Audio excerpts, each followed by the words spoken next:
Welcome to Simplify. I'm Ben Schumann-Stoller. And I'm Caitlin Schiller. Simplify is for anybody who's taken a close look at their habits, their happiness, their relationships, or their health and thought, there's got to be a better way to do this. Okay, so I got to be honest. I never really thought about simplifying, quote unquote, simplifying today's topic until I actually heard the interview. And I'm actually still a little bit surprised by it. Is it because of your tortured relationship to optimism, Ben? Well, that, thanks. But also just the idea that luck is a thing you can engineer. It's a cool concept, and it's cool you got to talk about it with Janice Kaplan. For people who don't know, Kaplan is a New York Times bestseller with books The Gratitude Diaries and I'll See You Again. She was also the editor-in-chief of Parade magazine, which used to be one of the biggest magazines in America. Yeah, I totally remember that. I remember seeing it on newsstands in the supermarket all the time. Yeah, she's also been a TV producer, a writer. For this book, which is called How Luck Happens, she teamed up with evolutionary biologist Barnaby Marsh, who's also an economist, and they talk about a formula for luck. And it's kind of like a lot of things we talk about on Simplify. If you take a step back, even with luck, if you take a step back and try to figure out how to make it happen once, you can probably make it happen again. Exactly. This book is kind of a manual on how to make more luck in your own life. So in our chat, Janice and I cover the idea of weak ties, risk floors, and how luck is other people, but probably not your mom, and when, if luck refuses to show up, you should give up or change tactics. Cool. So here's the interview with you, Caitlin Schiller, and Janice Kaplan. As always, you and I will join up again at the end of the episode with the bookend, where we'll wrap up this topic of luck and make a book list so people can read more if they're interested. All right, then. Catch you guys on the bookend. See you then. Could you please introduce yourself? Sure. I'm Janice Kaplan, and I am the author of the new book, How Luck Happens. Very cool. So we're going to talk about luck and what luck is and what luck isn't. What is luck to you? What is your definition? Well, we did in this book decide to turn the definition of luck on its head, because we do tend to think of luck as being random chance. And my thought was that if you wait for random chance to happen, you're probably going to be waiting for a really long time. So we started looking at luck as being at the intersection of random chance and talent and hard work. And let me explain those second two. By talent, I don't mean that you have to sing like Beyonce, though, of course, that never hurts. But talent is a whole bucket of things that includes your ability to recognize opportunities, to see possibilities, to do things a little differently sometimes, what we call zig when others zag, and sometimes to take a little bit of risk. Hard work is, I'm afraid to say, hard work. There's no getting around that one. But if you put those two together, if you put those buckets of talent and hard work together, then you have two big parts of the equation in place. And when random chance, that third part of the equation, comes along, then you either don't have to worry about it if it's something bad or unfortunate in terms of random chance, or you get to take advantage of it and really make something wonderful out of it if it's something good. So it gives you a much greater sense of control over your own life and your own possibilities. So when you were researching for the book, I'm sure that you talked to a lot of people about what you were working on, just regular people, maybe friends. What did you find people got wrong about luck? Well, the first question everybody asked me was, are you buying a lottery ticket?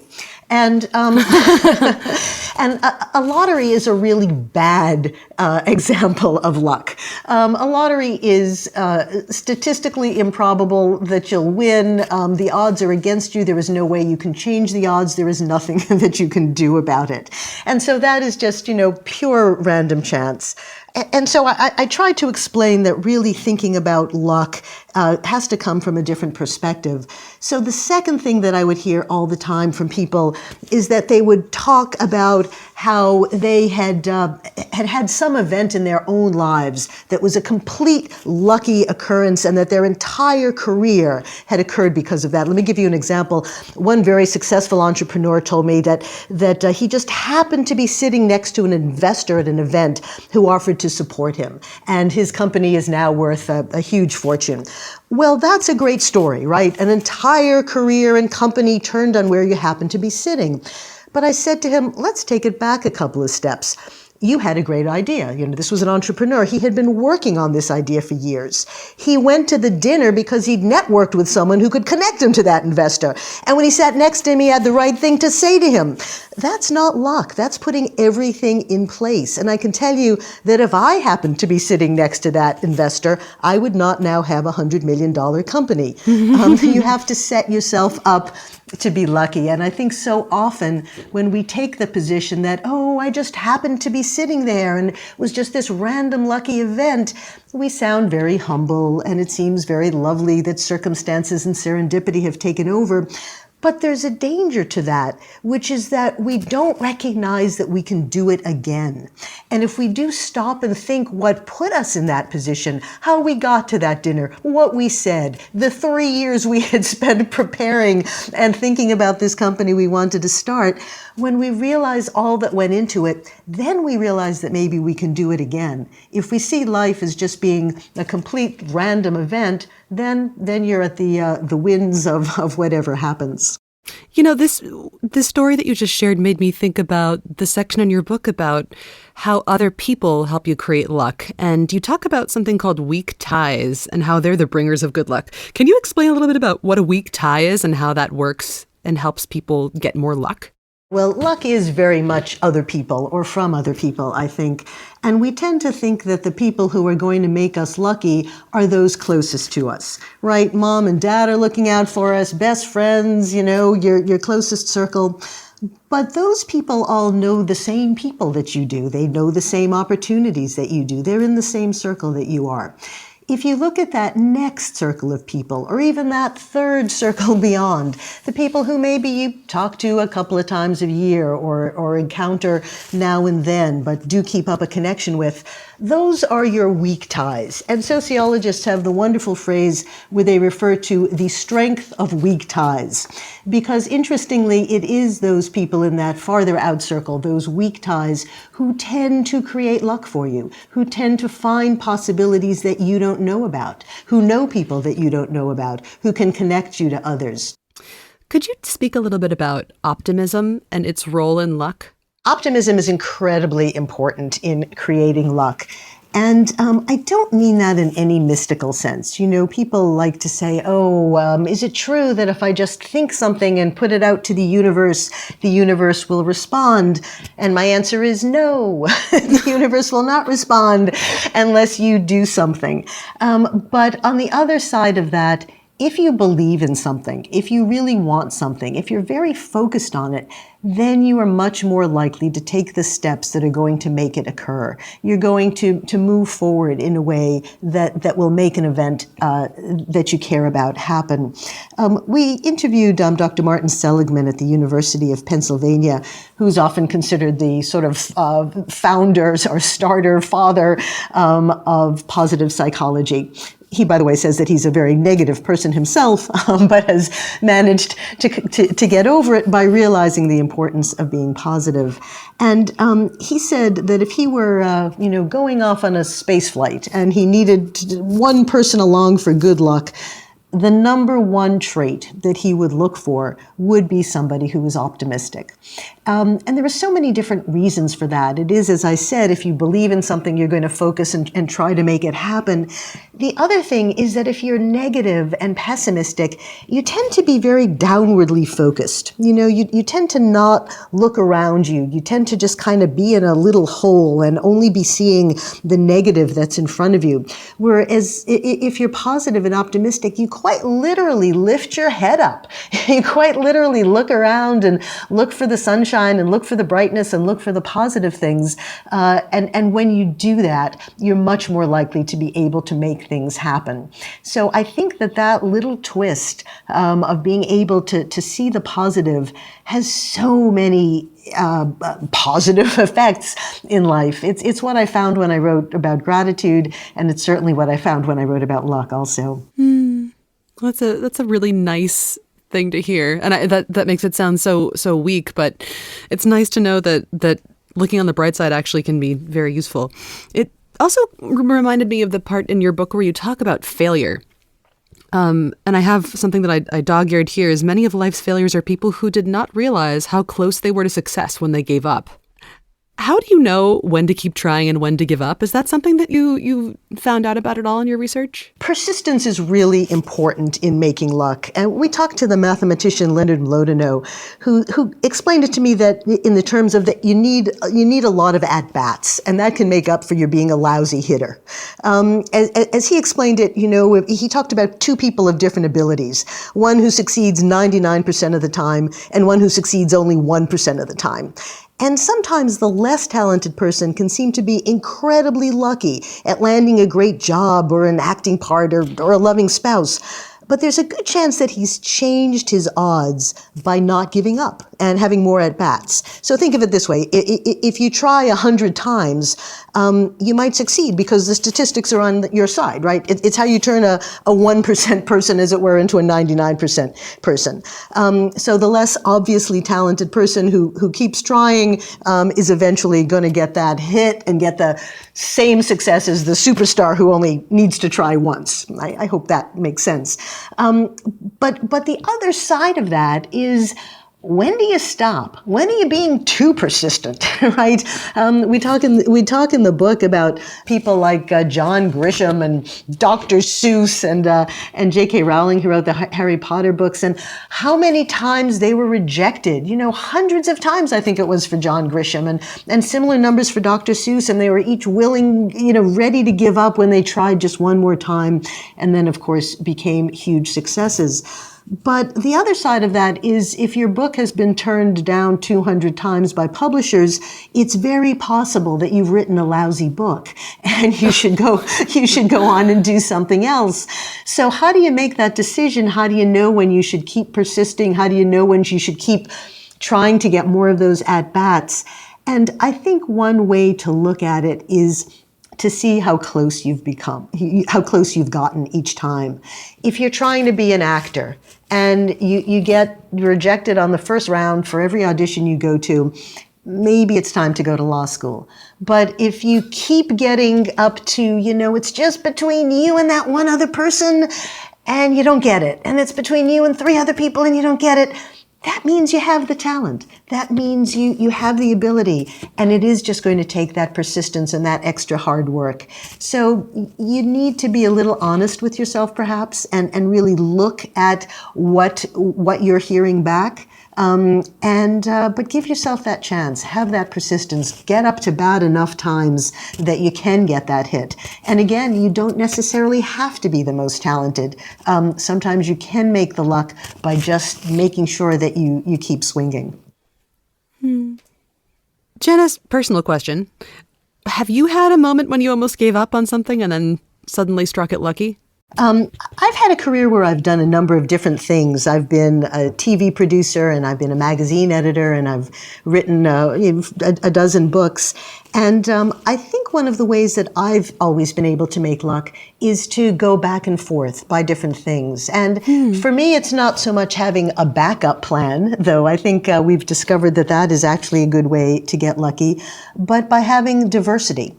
And we saw that frequently with many of the entrepreneurs that we spoke to. There's a myth in America that if you want to be successful, you have to throw everything into what you're doing. And we hear those stories of the executives who used their last dime to start their company. Well, that's all well and good, but when you look at those stories, very often they did have a backup plan. Very often they had what they saw as a floor on the risk that they were taking, or something else that they might be able to do. And in many ways, I think that gives you an added ability because you're not so scared. You're not so worried. You are able to throw yourself fully into something and be really excited about it. But no, if it wipes out, you can, land on your butt, but you're going to stand up again. And we found that over and over again with people, again, when you get behind the myths of the stories of some of these startup companies, that many of the people had, again, as I said, had that floor on their risk, or had that diversity in their lives. And for me, that diversity was always really important. Yeah, I think I've also benefited from that. I always had some sort of backup plan. And it tends to be more fun too. For a while early in my career when I had been a TV producer and I had been a magazine editor and I'd written a few books at that point. And I thought, oh gosh, if only I had focused on one of these, I would have been more successful. But then as my career went on, I realized how very important it was to have that diversity, not only as a fallback from one to another, but because there's great enrichment that each gets from the other. I think my writing and my journalism is much enriched by the experiences that I've had in other fields, that my whole life hasn't been just sitting and writing. So I think that having those different avenues makes luck in many different ways and makes luck within each of the paths that you choose also.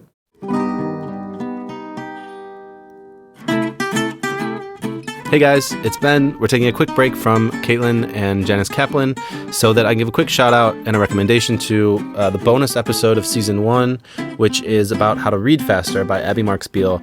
Like, the thing is, at Simplify, we don't just pick the best, crazy, hyped, bestseller, famous author people, although we like talking to them also. We also try to pick books that we think would actually make a difference in your life. So that's why we picked Luck, and that's why in the first season we picked Abby Mark Spiel book, 10 Days to Faster Reading.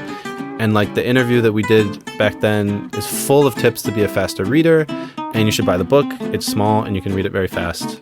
Anyway, look it up or go to the Blinkist magazine and search Abby Mark Spiel and Simplify. That's enough for me. Let's get back to Caitlin and Janice Kaplan, and I'll catch you guys in the bookend. Have fun. See you soon.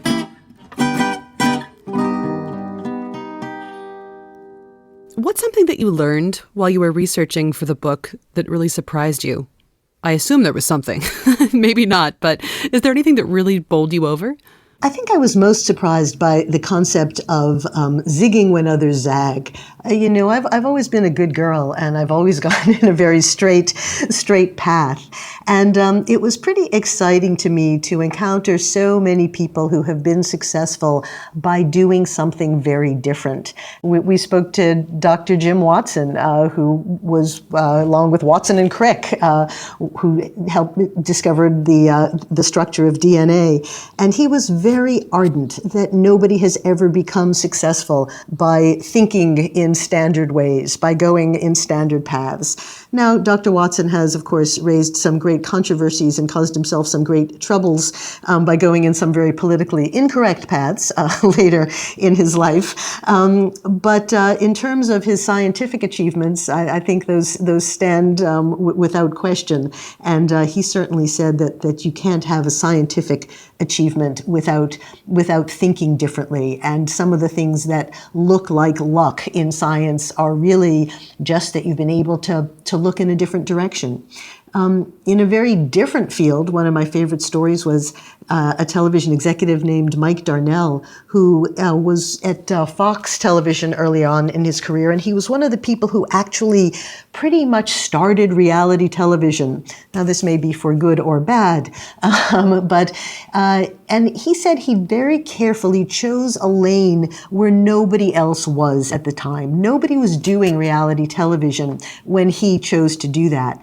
And this was a big risk. Television is a field where everybody copies each other. And so trying to be different, was kind of risky, but he also felt that he was never going to be able to succeed unless he did something very different, chose his own lane. The result of that was that everybody made fun of the shows that he put on the air. He had shows like Temptation Island and Joe Millionaire. And they were scorned by all of the other networks. But then when a TV executive from the UK named Simon Fuller came to America with the idea for a TV show, none of the executives in Hollywood would talk to him, because who wanted to talk to a reality TV show guy? Mike talked to him. Mike loved his idea. Mike put it on the air as a summer replacement, and it became American Idol, which was, of course, the biggest show in television history. And he says that only happened because he was trying to do something different, because he was trying to think differently than other people. And that's been very exciting to me, to think of the idea of that you can make luck by thinking of yourself as a lucky person, being willing to try something different, to go in a completely different direction and see what happens. Yeah. Something that I've been wondering about as these stories stack up, these wonderful anecdotes you've been sharing, is that these are people who are already well poised to glean luck. They're people who already have positions of power, already have a network. Is there a limitation to thinking about luck as something you can create for yourself? What about people who are disadvantaged? Great question, but I think it's really important to realize that the principles that hold for creating luck hold wherever you start and from whatever position that you're in. It's very easy to look up, to look upwards at somebody and say, oh, they're so lucky. Of course they can make more luck because look where they're starting from. Of course they should be grateful. Look where they're starting from. But it's harder to look down, right? And realize how many people are looking up at us that way and saying, wow, you are in a great position. You're in a position where you can do something. And I think all of us, no matter where we start, if we follow those ideas of looking for possibilities, of seeking opportunities, of looking for help from others, we can start to create luck within our own spheres. I guess the point is that the possibilities are there. So often the possibilities are either blatantly in front of us, as was the case in those stories, or are less obvious, but still possible. And our jobs, no matter where we're starting, no matter who we are, no matter what cultural expectations we have around us, are to be able to take advantage, make the luck for ourselves, create the possibilities within the realms that we have. So then it's more about learning the principles and the rules and starting where you are. I think so. I think that no matter where you are, no matter who you are, you can create luck. And I've been very moved by the people who I encounter as I'm speaking, both about luck and about gratitude, who talk about the very, very difficult positions that they have been in. I hear over and over again people who come up to me and tell me about just terrible situations they've had, health situations they've had, tragedies in their families. And they'll say, but I really feel that it was so lucky because it brought me closer to my husband, or it made me appreciate something. And to be able to have, and it goes back to that optimism and that positive outlook we were talking about before, to be able to take your own situation that may be difficult, that may have started from a difficult position, and to be able to find the luck in it, to be able to find the positivity in it and the brightness in it is really a wonderful thing to do. And it changes your life. What do you say to people who think that what you just described sounds like lying to yourself? Because it's rewriting of your own story. I guess if you're a pessimist, there's the temptation to say, this is a terrible thing that happened to me. And I think a lot of pessimists think that pessimism is reality. So if you dare to reframe your narrative in a way that, I had this horrible accident, but it brought me closer to my family, they look at it and say, yeah, but you're just kidding yourself. What do you think of that idea? Yeah, it is amusing, isn't it, that that negative people always think that they have the real way of looking at things, and positive people are somehow distorting it. It's very amusing. Yeah. I know that's always the case, I don't think that's accurate. But I also think it's not just your way of looking at it, though that's very important, but it's what you then do with that. Luck comes from actions. Gratitude comes from actions. There's a story that I like of the author Lee Child, the international best-selling author of the Jack Reacher thriller novels that were turned into movies with Tom Cruise. And Lee told me that he didn't start writing those books until he was fired from his job as a TV producer in the UK. And he had been a TV producer producer-director for about a dozen years. He thought he was going to do that forever. There was a change in management. He got fired, and he didn't know what to do. He had a wife, he had a daughter, he had a mortgage, he had a car payment. He was furious and upset and just couldn't imagine what could possibly happen in his life next. He was just, mired in that fear and negativity. And he decided that he couldn't do anything other than try to do something positive and do something that he had always wanted to do, which was to start writing. And so he decided to see that really negative stroke of bad luck, that being fired, as an opportunity. And he took it that way. Now, when you're fired from your job, you don't know that you are going to become an international best-selling writer and that your books are going to be turned into movies with Tom Cruise. I understand that. You're in a tough position. But, he said, and I think it's a really wonderful point, you don't have a choice. Take that stroke of bad luck and think how it could possibly be a stroke of good luck. As I said, what you're trying to do is think of a lucky life. So that moment of bad luck may feel lousy right then. It may feel lousy for a month or a year. But the bigger question is, what can you do so that you're going to be able to look back on that in a couple of years as something that was actually a lucky opportunity? And I actually spoke to an astrophysicist named Pete Hutt, and his suggestion was that when you're caught in a bad situation, again, you tend to sort of, just see where you are. You just focus on that little hole and you keep digging yourself deeper and deeper.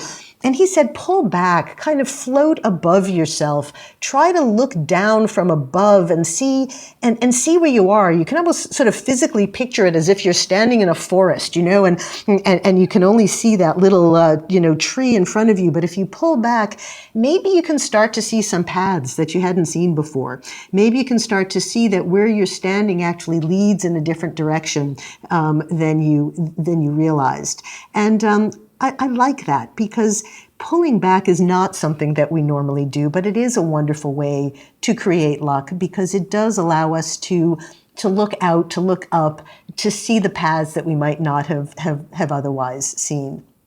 And by the way, Pete has an asteroid named after him, so we can trust him. Oh, no big deal. Just an asteroid. Good. Well, as long as it's not earthbound, we can trust him. There you go. I just wanted to switch tracks a little bit and ask you about how what you learned about luck applies to romance.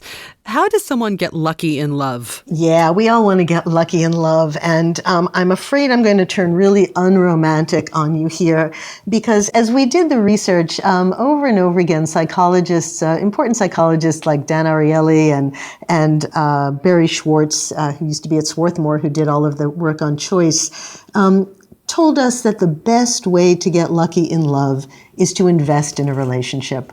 That we tend to think of love as being, created the day you get married, right? Or the day you meet somebody. We've all watched too many romantic comedies where love falls from the sky and we live happily ever after.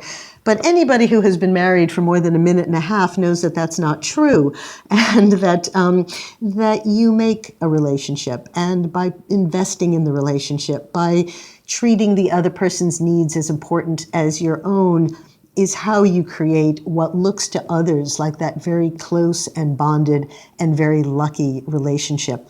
And interestingly, it's the same thing if you're looking for love. It's so easy now online to just keep swiping, right? Keep going to the next person, and there's always going to be somebody else out there. And we spoke to Helen Fisher, who has written extensively about sex and romance, and also is one of the science advisor to Match.com. So you would think that she would have told us, just go online and keep looking until you get lucky in love. And she said quite the opposite. She said, as the other psychologists did, you can get overwhelmed and you really have to stop and limit your choices. I think she said, 3 to 5 or 5 to 7 people. And then from there, meet them, sit down, invest, take some time. It's really easy to meet people online, but as far as I know, nobody ever got married online. You actually have to take the time to invest in a relationship, whether it's at the very start of it when you're trying to meet somebody, or whether it's after you've already made the commitment. But lucky in love also, is very different, I think, than the romantic notions that we have of it. Okay. You have a whole entire chapter on kids and luck and teaching children about what luck is. You've already raised a son, at least one son, who you mentioned in the book, up to adulthood. If you were to raise a child now, how would you use what you learned about luck in your parenting? part of the point of the Raising Lucky Kids chapter is the idea that, parenting is complicated. But basically, lucky kids are happy kids. And lucky kids are kids who know that they have some control over their own lives. And lucky kids realize that they're not going to find happiness necessarily by going only in one direction. And I spoke to a woman named Jessica Levenstein, who's the head of a very wonderful private school in Manhattan called Horace Mann.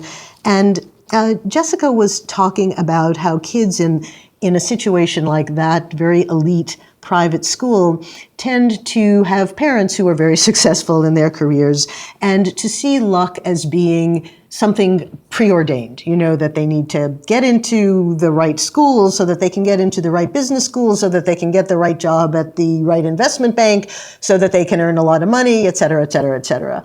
And she said that she feels her job is to make lucky kids by showing them that there are so many things that they could do, that there are so many possibilities in so many cities that they've never even heard of yet, and so many opportunities that they have. And she actually tries to bring in people back to speak at school assemblies who graduated the school, who went off in different directions, who became a chef, or who moved to Berlin and started doing an interesting company there themselves, so that she could show them different kinds of things. And I think that's a great gift we can give to our children, to make them lucky, to realize that there are other opportunities that they can have and that they can create their own lives.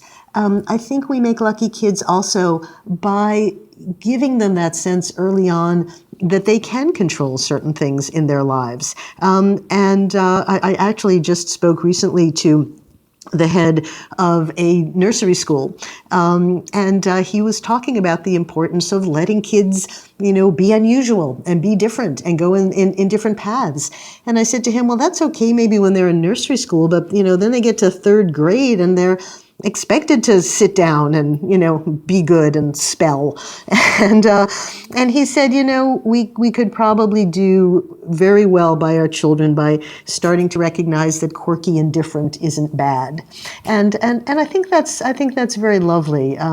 To encourage our children to be who they are is one of the great ways to make them lucky. And by the way, we can start with that when our children are toddlers, right? It's a fine balance. We need our kids to be able to be social and in public situations, but we also need to recognize that they're going to make luck. They're going to make luck for themselves and for the world by being who they are and by being a little different and by being able to see things differently.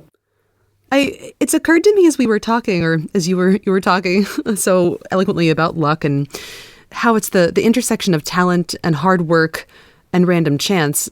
And mostly your book focuses on the talent and hard work portion of it and how we can gain control of luck. But is there a darker side of all this control? Do you think that it has the potential to be burdensome and people could just blame themselves? I think maybe one of the beauties of how we traditionally conceive of luck is that it's out of our hands. But what do you think is ultimately the more empowering stance? That's a really interesting question. I don't think it's empowering at all to think of life as being out of our hands. I think it's kind of scary, and I think most of us would like to be able to feel like there is something we can do in different and difficult situations. Certainly there are going to be things that befall us. There are going to be medical problems that befall us, but most of us, if we get ill, we don't just sit back and say, let me see what luck brings. Let me see what happens. We try to see what the appropriate steps are, what we can do, how we can make ourselves better, how we can take that unfortunate event that has just occurred to us or befallen us and make it so that we can go on and be healthy and be better. I think that knowing that more of life is under your control than you might have thought is really very empowering and gives you a bit of a sense of relief that you can grab some control back. Good. So if you could leave everyone listening today with one idea about luck that that could change how they conceive of it or pursue it, what would it be? I think it's really important to recognize that you can create luck for yourself, and that the first thing to do is to define to yourself what you mean by a lucky life. To define for yourself what you mean by luck, what is going to feel good to you, because it may be different for individuals. And you don't necessarily have to have the same definition as everybody else. But knowing what to you, you're going to be able to look back at the end of your life and say, wow, that was a lucky life. You want to start being able to move toward that in whatever way you can. And sure, there are going to be all sorts of random things that you don't expect. But if you have that bigger view, and if you're able to incorporate things as they come along, take them along, figure out how you can turn them around, make the negative positive, then you are, whatever happens, however you're buffeted by life, good and bad, you are ultimately going to be able to say, I did it. I did what I could to make a lucky life. Okay, last question. I always like to ask our guests, what have you read lately that you've enjoyed? You know, I actually just finished Walter Isaacson's book, Innovators, and I found it really interesting he's a wonderful writer, and he also looks at so many different people and what innovation is really all about.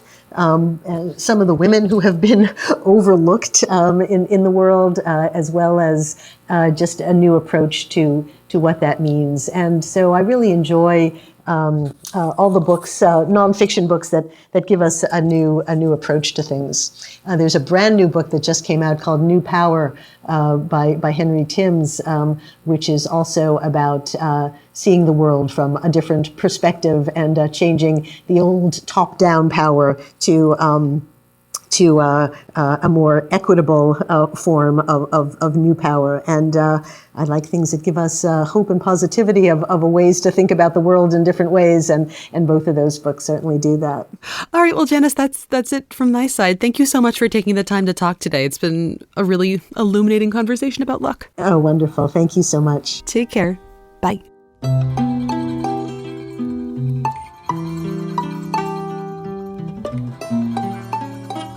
Welcome to the bookend, where we end with books. And today, more talk about luck. Luck talk. Luck talk. Right. So let's do that part first and talk about this interview a little bit. Why did you want to have Janice Kaplan on Simplify?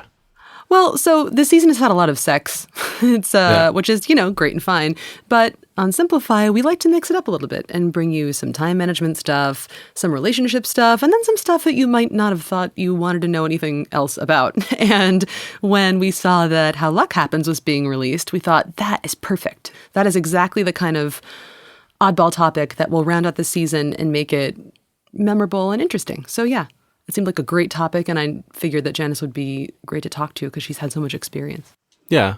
And, I mean, once you got into the book, you started to learn a little bit more about what Kaplan's theories about luck actually is and was, I guess. Yeah. And, so then what? So yeah, gradually as I looked at that book and as Janice and I talked, it became really clear that we have the tools to make more luck for ourselves. And why not take advantage of them? Why not use those mindset shifts and the habits of thought to make our own lives feel richer and more magical instead of waiting for magic to happen to us? I mean, that way it's like we get to be the magicians. Indeed.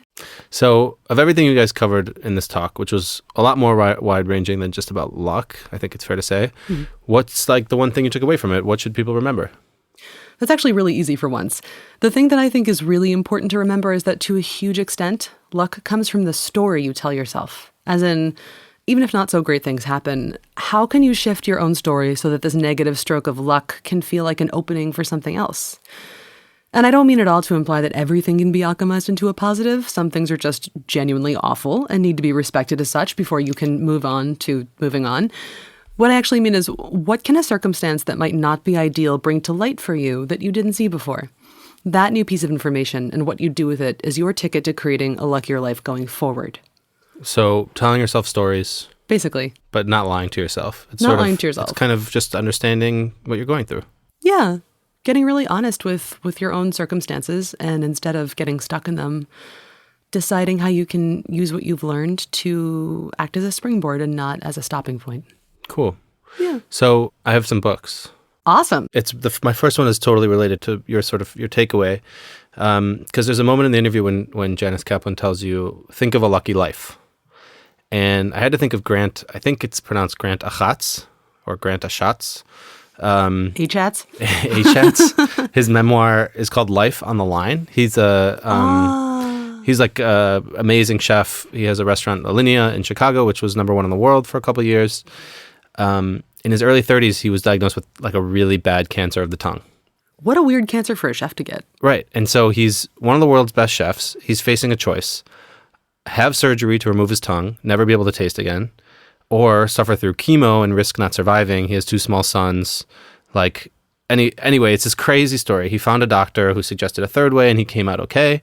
I won't ruin the whole story for you. It's super emotional and intense. In the memoir, there's a moment, I don't know why it struck me so much. I was really emotional reading back over it this time. Like this moment, the doctor walks in, he's going from doctor to doctor. It seems hopeless. He's either going to die as a great chef or stop what he's great at and continue living, but as half of himself. Anyway, at some point, a doctor walks into an examination room and says something like, I could tell us about you the moment I saw you. You're a lucky one. This isn't your time yet.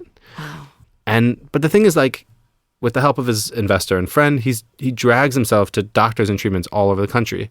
And in the meantime, he's working 16-hour days at the world's number one restaurant, hiding from everybody that he's in excruciating pain, and hanging out with his family and trying to keep the things that kept him going running. So I don't know. Maybe he was lucky. Maybe he put himself in the best position to survive or not survive, but in the best way for himself, his children, his friends, his ambitions, his dreams.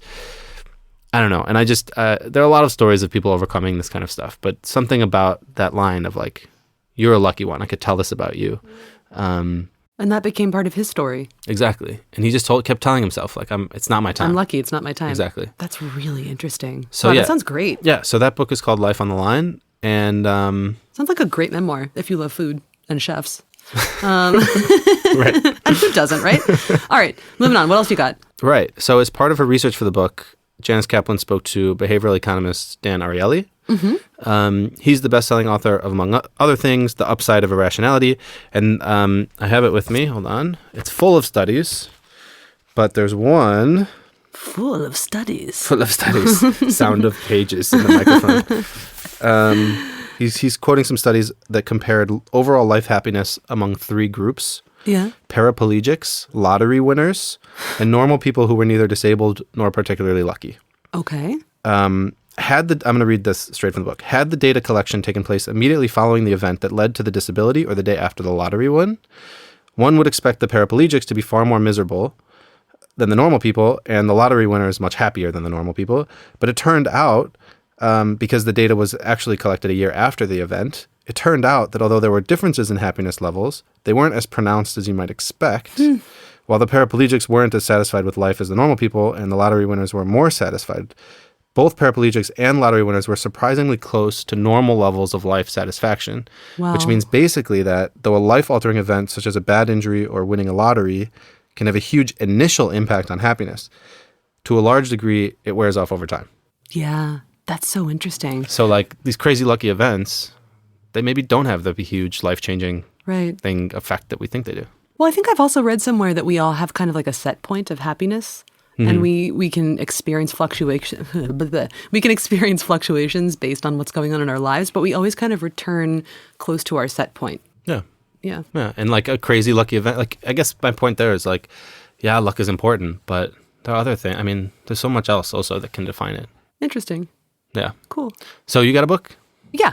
My book is The Storytelling Animal by Jonathan Gottschall, and it talks about why humans are drawn to stories. And there's stuff on how the different functions that stories have affect us, what impact they have on our lives and for our species even, and how the activity of storytelling shapes who we think we are.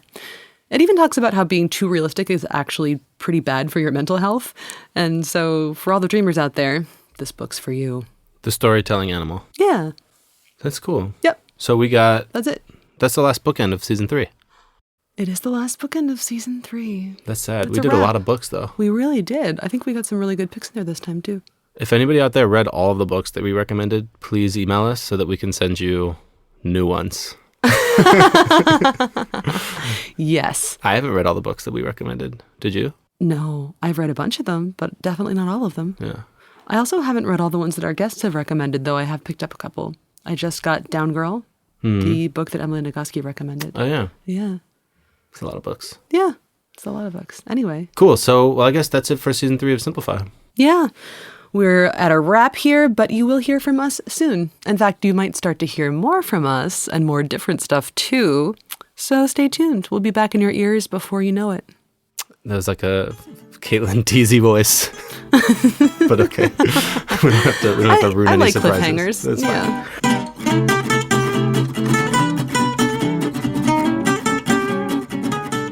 This episode of Simplify was produced by me, Ben Schumann-Stoller, Caitlin Schiller, Nat Doroshkina, and Odi Constantino, who's actually working on a Welsh translation of The Butterfly Jar. That Shel Silverstein children's book of poetry. He's going to do it in Welsh. What a tender man. Cool. So if you enjoyed this episode of Simplify, send it to one person you like and make them lucky too. Podcasts or conversations. Use it to start one with someone that you like.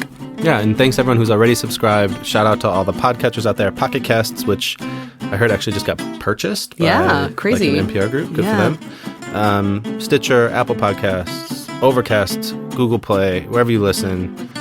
That's awesome. If you don't know where to listen, you can always email us and we'll help you out. Yeah. Yeah. So if you want to tell us about how you got lucky and not that kind of lucky, or you need some advice about podcatchers, you can tweet to us. I'm at Caitlin Schiller and Ben's at Besto, BSTO. Yeah. Somebody on Twitter was like, hey, at Caitlin, thanks to you and that other guy, but I don't understand what his actual Twitter handle is. Did you see that? No. Yeah. Yesterday on Twitter. So anyway, I'm not going to spell it out for you, but it's Okay. Besto. Also, Simplify is made by the same people who make Blinkist, and Blinkist, if you don't know, is a learning app that takes the insights of the world's best-selling nonfiction books and condenses them into these focused little capsules of knowledge that you can read or listen to in just 15 minutes or less. Cool. And if you want to try it out, we made another voucher code for this episode. That means you get 14 days free if you go to Blinkist.com/friends and type in the voucher code LUCK. Yeah, so 14 days free. You can read the blinks to How Luck Happens and anything else that catches your fancy. Cool. And you can always email us. We're at podcast@blinkist.com. We'd like to hear from you, so do it. Yeah. Thanks so much for being with us this season. Stay tuned, and we will be back with more smart stuff for you to listen to soon. All right. Till next time. Checking out. Checking out. Bye. Bye.